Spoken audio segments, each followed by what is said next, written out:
여러분은 예수 믿으면 복 받는다 라는 것에 대해서 어떻게 생각하십니까? 맞는 말이라고 생각하십니까? 아니면 꼭 그런 것은 아니다 라고 생각하십니까? 여러 가지 생각들이 있을 수 있겠지만 이건 당연히 맞는 말입니다. 더구나 우리가 받은 것이 뭐예요? 그게 바로 복음 아닙니까? 그런데 어떻게 이것이 틀릴 수가 있겠어요? 정말 예외 없이 분명히 말할 수 있는 것, 예수 믿으면 복 받는다 하는 것입니다. 자, 그렇다면 예수 믿음으로 받는 그 복은 구체적으로 어떤 것인가? 두말할 것도 없이 가장 먼저 꼽을 수 있는 것이 뭐냐? 그게 바로 구원받는 겁니다. 죄 가운데 살다 죽어서 지옥에 갈 수밖에 없는 그런 인생이 예수를 믿음으로 구원을 받아서 하나님의 자녀가 되고 천국 백성이 되고 영생을 얻게 되는 것, 이것은요 정말 비교할 수 없이 가장 큰 복이고요, 너무나 중요한 그러한 우리에게 주어진 축복인 것이죠. 이런 면에서 이거 하나만 가지고도 예수 믿으면 복 받는다라고 확실하게 자신 있게 말할 수가 있습니다. 자, 그런데 여러분, 예수 믿고 받는 복은요 그거 한 가지만이 아니에요. 영적으로 그렇게 구원받는 가장 귀한 복 받는 것 분명히 맞지만, 그러나 사실 이것은요 우리가 온전히 깨닫고 누리지 못하면요 이 세상을 살아가면서는 이것이 그렇게 실제적이지 않은, 그렇게 정말 실감나지 않는 그런 아쉬움이 있을 수 있어요. 자, 그런데 예수 믿고 받는 복 가운데 정말 이 땅 가운데서도 너무나 실제적으로 누리고 느낄 수 있는 그런 귀한 복이 너무나 많습니다. 저는 기복신앙은 바른 신앙이 아니라고 생각하는 사람이에요. 하지만 예수 믿으면 하나님께서 물질의 축복, 건강의 축복, 명예의 축복, 이런 필요한 축복을 주신다고 하는 것을 전 분명히 믿습니다. 왜냐하면 우리 하나님은 우리가 행복하기를 원하시는 분이시니까. 그러니까 그것이 정말 우리가 이 세상을 살아가면서 꼭 필요한 것이라고 한다면, 그게 우리의 참된 행복을 위해서 꼭 필요한 그런 것이라고 한다면 우리 주님께서 반드시 주시는 줄로 믿습니다. 그러나 바로 그렇기 때문에 그것이 우리를 행복하게 하는 것이 아니라고 한다면, 오히려 그것이 우리를 불행하게 하는 것이라고 한다면 절대로 주시지 않을 것이다. 물질의 축복, 건강의 축복, 명예의 축복, 이런 것들이 바로 거기에 해당하는 것이죠. 자, 그런데 이 세상을 살아가는 하나님의 자녀된 자들에게 우리 하나님께서 주시는 그 거의 예외 없는 축복, 그것이 있습니다. 어떤 경우에도 예외가 되지 않는 그런 축복, 그것이 있습니다. 그게 바로 뭐냐? 그것이 바로 만남의 축복이라는 거예요. 만남의 축복. 하나님의 사람이 이 세상에서 정말 행복하게 살 수 있도록 반드시 주시는 그 축복, 그것이 바로 만남의 축복입니다. 하나님께서 인간을 창조하신 그 이야기를 보면요, 그건 성경 말씀 그대로 복을 주시는 축복의 역사였습니다. 하나님은요 우리를 축복하고 우리에게 복을 주시기 위해서 우리를 만드신 거예요. 자, 그런데 이런 하나님의 복을 주시는 축복의 역사, 이 복을 주시는 창조의 절정이 뭐냐라고 할 때 그건 바로 만남의 축복입니다. 아시는 것처럼 사람이 혼자 독초하는 것이 좋지 아니함을 말씀하시고, 그래서 그를 위해 내가 돕는 배필을 지으리라 하시면서, 그러면서 아담을 위해서 하와를 지으시고, 그리고 둘을 만나게 하심으로 그 하나님의 창조 이야기의 절정이 되지 않습니까? 그렇기 때문에 이제 예수 그리스도를 믿음으로 구원받는 새로운 피조물이 된 바로 우리가 이 세상을 살아가면서 누려야 할 우리 하나님이 우리에게 주신 축복 가운데 가장 절정의 중요한 축복은 바로 뭐냐? 만남의 축복인 거예요.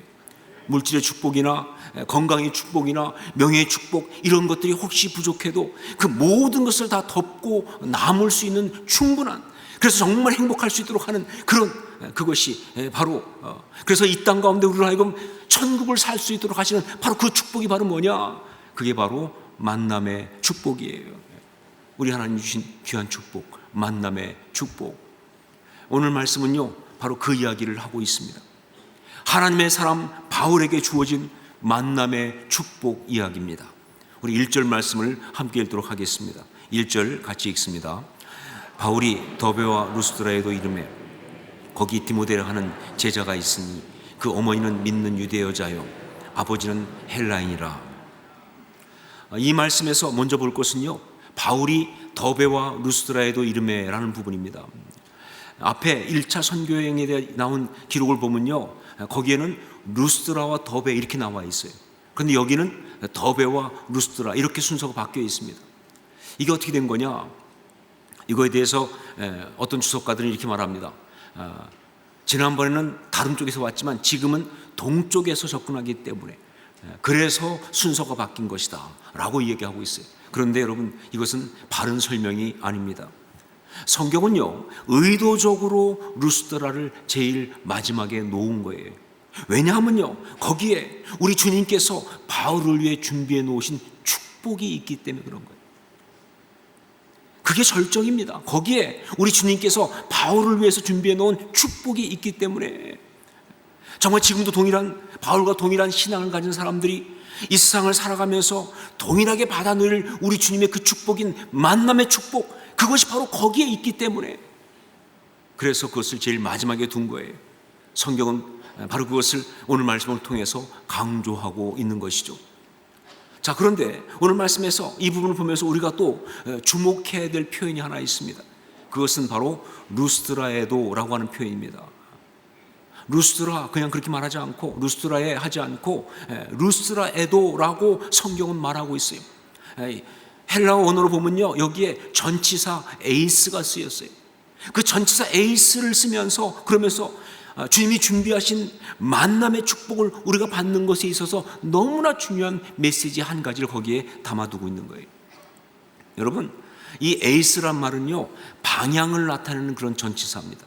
그래서 안으로, 향하여, 대하여 등등의 의미로 번역될 수 있어요. 자, 그런데 이 에이스에는요, 또 다른 의미가 하나 있어요. 그게 바로 뭐냐? 뭐뭐까지, 충분히, 완전히, 이런 뜻이 있습니다. 여러분, 그래요.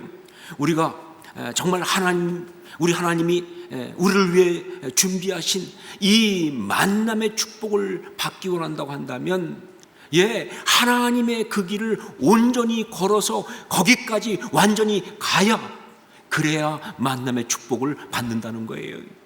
중간에 포기하지 말고, 여기저기 헤매지 말고, 주신 그 소명과 사명의 길을 온전히 충분히 끝까지 가야 거기에서 우리가 바로 우리 주님이 준비해 놓으신 만남의 축복을 받을 수가 있다, 그런 메시지예요.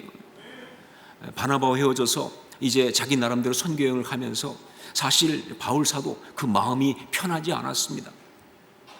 이게 결국은 바울의 2차 선교여행이긴 하지만, 그리고 그 바울의 2차 선교여행은요, 그가 했던 3번의 선교여행 중에서 가장 본론에 해당할 만큼 중요한 그런 선교여행이긴 하지만, 그러나 이 출발 처음은요 그렇게 좋지를 않았어요. 마음이 혼란스럽고 확신이 없는 어려운 시간이었습니다. 생각해 보세요. 바나바와 함께 사역을 했던 그 지역에 지금 바나바 없이 그와 갈라서서 혼자 간다는 게 이게 무슨 의미가 있겠느냐, 이 생각 안 들겠어요? 내가 정말 꼭 가야 할까? 갈 필요가 있을까? 갈 만한 어떤 그런 기대가 있을까? 그런 마음이 있을 거라고요, 그렇죠? 이런 회의와 갈등을 마음에 품고 그래도 성령이 주시는 감동에 따라서 그 길을 계속 갔던 것이고, 그렇게 루스드라까지 갔다는 거예요. 그런데 그랬더니 거기에 바로 우리 주님이 준비하신 만남의 축복이 있었다 하는 거예요. 정말 자신에게 이 땅에서 정말 이 주어진 삶을 온전히 힘있게 행복하게 살 수 있도록 우리 주님이 주신 그 귀한 만남의 축복이 거기에 있더라, 그런 이야기죠, 그렇죠? 사랑하는 여러분, 우리는 먼저 이 말씀을 붙잡아야 합니다. 주여, 우리가 이 세상을 살아가면서 주님이 주신 그 길을 끝까지 온전히 걸어서 그곳에 준비해 놓으신 우리 주님의 그 만남의 축복을 반드시 누리게 하옵소서. 기도하면서 말이죠. 주여, 우리가 이 세상을 살아가면서 주님이 주신 그 길을 끝까지 온전히 걸어서 그곳에 준비해 놓으신 우리 주님의 그 만남의 축복을 반드시 누리게 하옵소서. 기도하면서 응답받는 그런 우리 모두가 될 수 있기를 주의 이름으로 축원합니다. 이건 우리가 붙잡아야 될 중요한 메시지예요. 바울은 루스드라까지 가서 우리 주님이 그를 위해 준비하신 디모데라고 하는 만남의 축복을 누리게 된 것입니다. 자, 디모데 누구인가? 루스드라 출신의 청년 제자로서 부친은 헬라인이고요, 모친은 예수님을 믿는 유대인이에요. 이름은 유니게죠. 그리고 외할머니도 예수님을 믿는 유대인인데 이름은 로이스입니다. 확실하지 않지만 바울과 바나바가 1차 선교행 갔을 때, 그때 루스드라에서 복음을 전했을 때, 그때 이 바울과 바나바를 통해서 이 어머니 유니게와 또 외할머니 로이스가 신앙을 갖게 된 것 같아요. 그리고 디모데는 그 후에 그 어머니와 외할머니를 따라서 그들을 통해서 신앙을 갖게 되고 신실한 주의 제자가 된 것 같습니다. 이것이 디모데후서 1장 5절에 정확하게 기록되어 있습니다. 이는 내 속에 거짓이 없는 믿음이 있음을 생각함이라. 이 믿음은 먼저 내 외조모 로이스와 내 어머니 유니게 속에 있더니 내 속에도 있는 줄을 확신하노라. 우리 주변에도 보면요, 이런 훌륭한 신앙인들이 꽤 많이 있습니다. 정말 디모데 같은 그런 신앙의 배경을 가진 사람이 많이 있어요. 물론 아버지나 할아버지, 즉 부계의 신앙을 통해서 정말 신앙을 잘 가진 훌륭한 분도 참 많이 있지만, 그러나 좀 그 반대로 모계, 즉 어머니와 외조모, 외할머니 통해 가지고 정말 신앙을 받은 훌륭한 신앙인들도 굉장히 많습니다. 훌륭한 것까지는 할 수 없지만 저도 그 중에 하나고, 저희 어머니 신앙인이었고 저희 외할머니도 돌아가셨지만 신앙을 가지고 있는 귀한 분이었어요. 그리고 무엇보다 제가 믿을 당시 저희 아버지는 거의 헬라인 수준이었다. 여하튼 이제 다시 루스드라에 가서 바울은 뜻밖의 기쁨을, 축복을 얻게 됩니다. 그게 바로 디모데예요. 1차에 갔을 때는요, 몰랐어요. 그때 너무 어려서 그랬는지 아직 신앙을 갖지 않아서 그랬는지 모르겠지만 1차에 나오지도 않는 사람이죠. 그런데 그 청년 디모데를 이제 이번에 만나게 된 거예요. 그런데 이 만남이요, 바울에게는요 어떤 것보다 큰 축복이었습니다. 그 여행 전체를 복 있다고 말하게 할 만큼 그런 축복이고요, 그 삶 전체를 복되게 하는 정말 기가 막힌 그러한 축복이었어요. 이 디모데가 바울에게 어떤 의미인지는요, 바울 사도가 그 생의 마지막에 썼던 말씀을 보면 우리가 알 수가 있어요. 디모데후서 4장 6절 보면요, 바울 사도가 이렇게 말하고 있습니다. 전제와 같이 내가 벌써 부어지고 나의 떠날 시각이 가까웠도다. 즉 내 생이 얼마 남지 않았다 하는 것을 분명하게 말하고 있어요. 자, 그런데 이렇게 삶의 마지막 순간에 서서도 그는요 믿음을 잃지 않고 아주 의연하게 그 시간을 지켜내고 있습니다. 그것이 디모데후서 4장 7절 8절 말씀이죠. 정말 개인적으로 제가 반드시 하고 싶은 말씀이에요. 나도 붙잡고 싶은 말씀이에요. 나는 선한 싸움을 싸우고 나의 달려갈 길을 마치고 믿음을 지켰으니 이제후로는 나를 위하여 의의 면류관이 예비되었으므로 주 곧 의로우신 재판장이 그날에 내게 주실 것이며 내게만 아니라 주의 나타나심을 사모하는 모든 자에게도니라. 기가 막히죠. 마지막 순간이지만 조금 더 흔들리지 않고 믿음을 고백하면서 선포하고 있어요. 하지만 인간인지라, 아무리 그렇게 말하고 있지만 인간인지라 정말 힘든 것, 정말 외로운 것은 어쩔 수 없었습니다. 그런 그의 마음이 그 다음에 나타나고 있는데, 그것이 대만은 이 세상을 사랑하여 나를 버리고 데살로니가로 갔고, 그레스게는 갈라디아로, 디도는 달마디아로 갔고 누가만 나와 함께 있느니라 하는 그 표현입니다. 정말 새드하죠. 대만은 나를 버리고 데살로니가로 갔고, 그리고 그레스게는 갈라디아로, 디도는 달마디아로 갔고 누가만 나와 함께 있느니라. 자, 그런데 바로 이런 상황에서 이런 마음인데 여기서 바울의 가장 인간적이고 진솔한 요청이 나옵니다. 그것이 바로 디모데후서 4장 9절 말씀이에요. 너는 어서 속히 내게로 오라.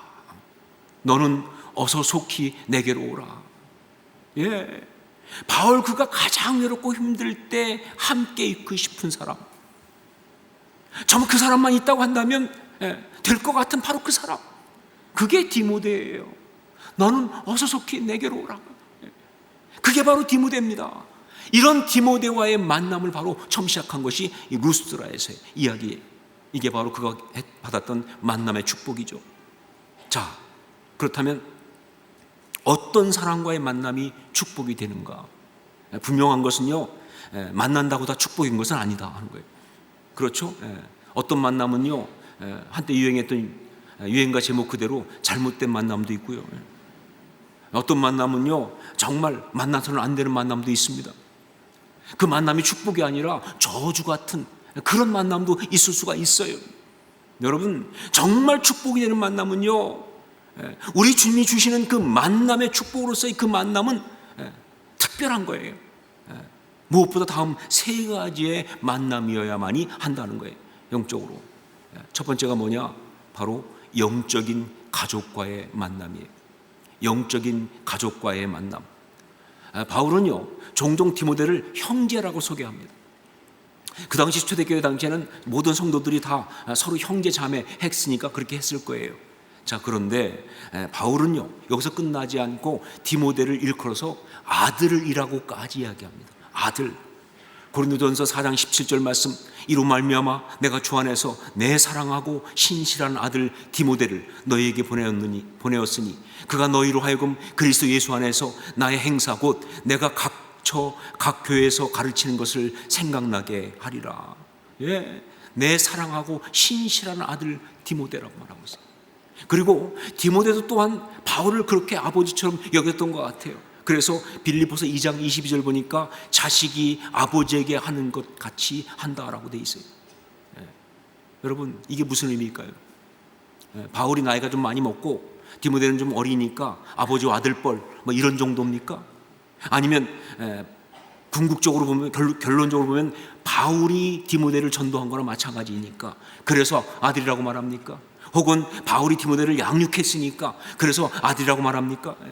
무엇인지 모르겠지만 한 가지 분명한 것은요, 아무나 아들이라고 하지는 않는다는 거예요. 예, 정말 특별한 친밀감, 유대감, 신뢰, 이런 것이 있는 표현이 바로 아들이에요. 그게 가족입니다.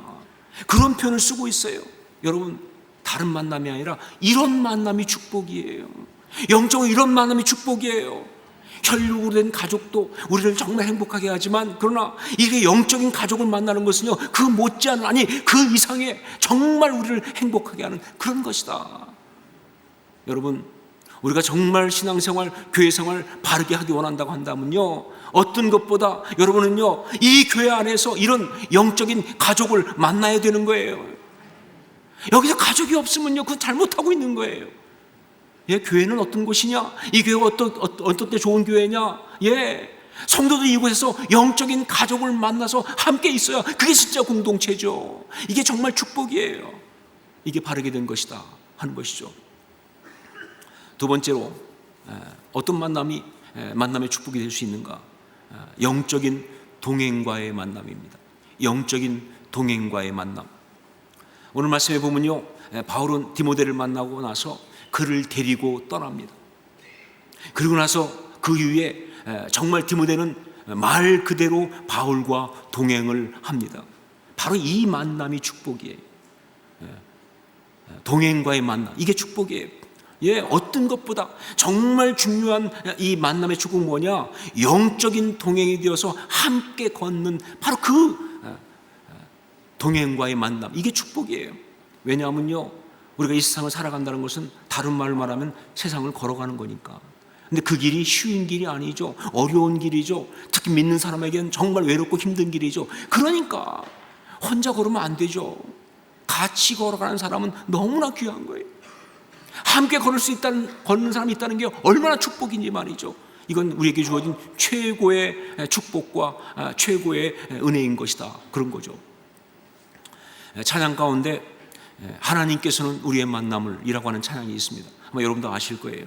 자, 그런데 이 찬양은요, 원래 그 로저 스트레이더라고 하는 그분이 만든 크리스마스 칸타타, 제목이 프린스 오브 피스라고 하는 평화의 왕장, 평화의 왕, 뭐 하는 그런 그 칸타타에 들어있는 요셉과 마리아의 이중찬이에요. 제목은 투게더이라고 되어 있죠. 투게더. 정말 다른 것들은 다 안 불리, 오래된 칸타타니까 안 불리는데 이거는 정말 은혜가 돼서 사람들이 너무 많이 부르고 있는 그런 귀한 찬양이 되었습니다. 근데 그렇게 된 이유가 있어요. 왜냐하면요, 이 찬양에는 나름 어떤 스토리가 있는 것이죠. 수태고지를 통해서 마리아가 최초의 그리스도인이 됩니다. 하나님의 뜻을 받아들임으로. 그런데 그 길이 얼마나 힘든 길이에요. 그렇게 정말 하나님의 뜻을 받아들임으로 최초의 그리스도인이 된 마리아가 또 한 사람, 정말 힘들었지만 그러나 역시 하나님의 뜻을 받아들임으로써 그래서 그 하나님의 길을 걷게 된 요셉과 이제 함께 어려운 시간 보냈죠. 근데 요셉이 정말 그 하나님 뜻을 받아들이면서 마리아를 받아들이죠. 그러면서 이 마리아와 요셉이 함께 부르는 그러한 이중찬이니까.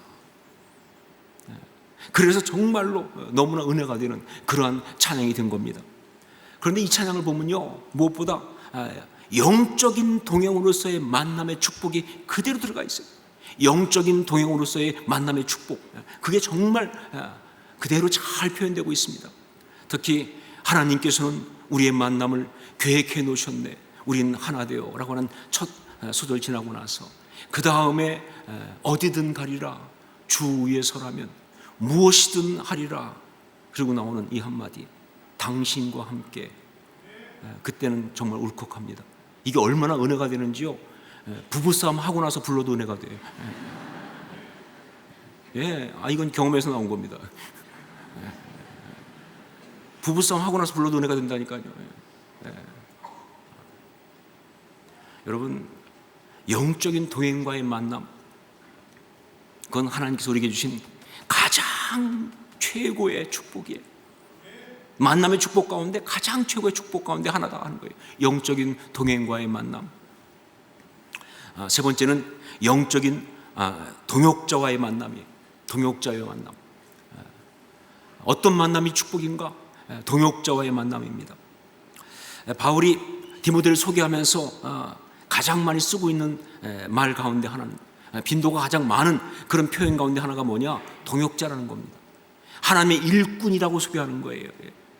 데살로니가전서 3장 2절 보니까 우리 형제 곧 그리스도의 복음을 전하는 하나님의 일꾼인 디모데를 보내노니 이는 너희를 굳건하게 하고 너희 믿음에 대하여 위로함으로 그랬어요. 여러분, 나쁜 만남은 아닌데 결국은 나빠지는 경우가 참 많아요. 혹은 정말 의미가 없어지는 경우가 참 많습니다.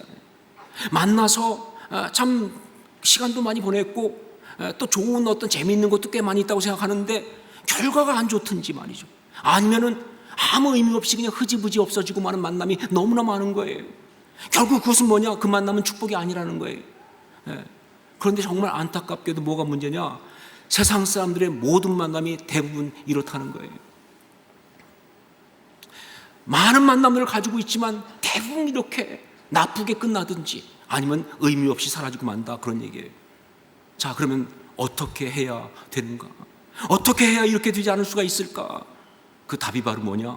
동역이라는 거예요. 동역자로 만나야 합니다. 하나님의 일을 함께하는 그런 동역자로서의 만남은요, 정말 쉽게 썩지 않는 그런 축복의 만남이 되는 거예요. 변질만 되지 않으면 말이죠.